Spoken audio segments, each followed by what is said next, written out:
अस्सलाम वालेकुम। जब हम कोई मेडिसिन लेते हैं, चाहे वो ओरल तरीके से ली जाए यानी कि मुंह के रास्ते या फिर इंजेक्शन के ज़रिए से, तो ये मेडिसिन हमारी बॉडी में एक ख़ास तरीके से एब्ज़ॉर्ब होती हैं। आज की इस वीडियो में हम यही जानने की कोशिश करेंगे कि मेडिकेशन हमारी बॉडी में कैसे एब्ज़ॉर्ब होती हैं और हमें कैसे ठीक करती हैं। मेडिकेशन एब्जॉर्प्शन असल में ड्रग लेने के बाद से ब्लड में शामिल होने तक के सफ़र को कहा जाता है। जो ड्रग हम मुंह के ज़रिए लेते हैं वो या तो स्टमक की लाइनिंग में मौजूद एपिथेलियल सेल से एब्जॉर्ब होना शुरू होती है या फिर स्मॉल इंटेस्टाइन में पहुंचने के बाद। ज़्यादातर ओरल ड्रग्स स्मॉल इंटेस्टाइन से ही एब्जॉर्ब होती हैं।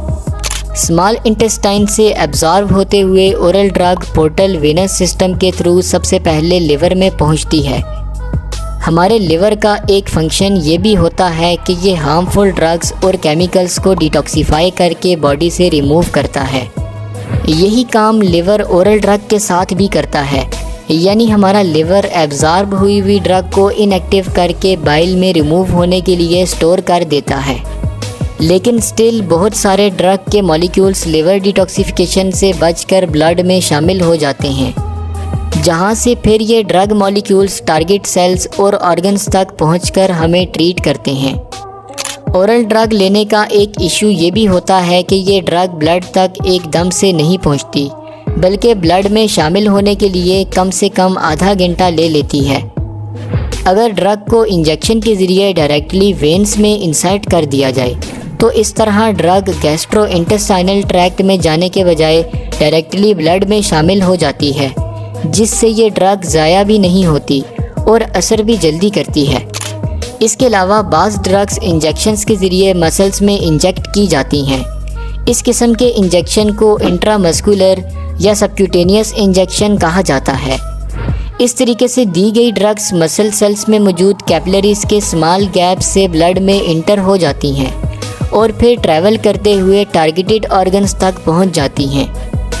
हर डिजीज़ और कंडीशन के हिसाब से ड्रग्स को एडमिनिस्टर करने का अपना तरीका होता है, यानी बाज़ ड्रग्स ऐसी होती हैं जो हमारे स्टमक को नुकसान दे सकती हैं, इसलिए उन ड्रग्स के ऊपर टेरा कोटिंग की जाती है, जिससे ये ड्रग्स स्टमक में डिज़ोल्व नहीं हो पाती और स्मॉल इंटेस्टाइन में जाकर डिज़ोल्व होना शुरू होती हैं।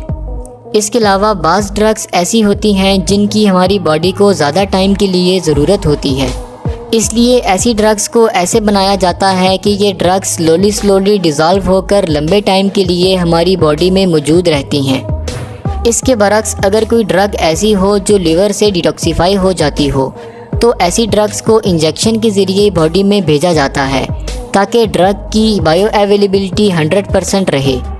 बायो अवेलेबिलिटी हमारे ब्लड में ड्रग के एब्जॉर्ब होने की सलाहियत को कहा जाता है। ओरल ड्रग्स की बायो अवेलेबिलिटी कम होती है क्योंकि ये ड्रग्स लिवर में थोड़ी बहुत ज़ाया हो जाती हैं। चलें अब उन फैक्टर्स को देखते हैं जो ड्रग्स एब्जॉर्प्शन में असरअंदाज होते हैं। नंबर 1, रेट ऑफ डिसोल्यूशन, यानी कि जो ड्रग बॉडी में जाने के बाद जितनी जल्दी डिज़ोल्व होगी वो उतनी जल्दी ब्लड में एब्जॉर्ब होगी। इसलिए ऐसी ओरल ड्रग्स जिनको बॉडी के ब्लड स्ट्रीम में जल्दी पहुंचाना होता है, उन्हें ऐसे बनाया जाता है कि वो जल्दी से जल्दी बॉडी में डिज़ोल्व हो जाएं।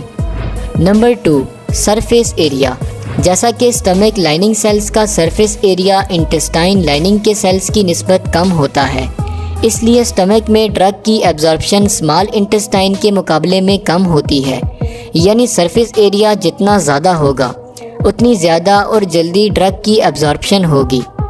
नंबर 3, ब्लड फ्लो, इसके अलावा कुछ ड्रग्स ब्लड में शामिल होने के बाद जल्दी टारगेटेड सेल्स में एब्जॉर्ब हो जाती हैं, जबकि कुछ ड्रग्स स्लोली टारगेटेड सेल्स में दाखिल होती हैं। इसलिए ऐसी ड्रग्स जो ब्लड से ज़्यादा जल्दी सेल्स में जाती हैं, ऐसी ड्रग्स ज़्यादा जल्दी एब्जॉर्ब होने की सलाहियत रखती हैं।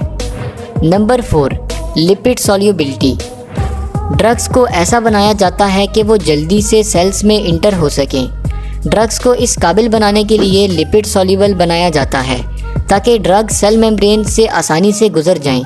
इसलिए ड्रग्स की एब्जॉर्प्शन में लिपिड सॉल्युबिलिटी भी एक बड़ा फैक्टर है। शुक्रिया, अल्लाह हाफिज़।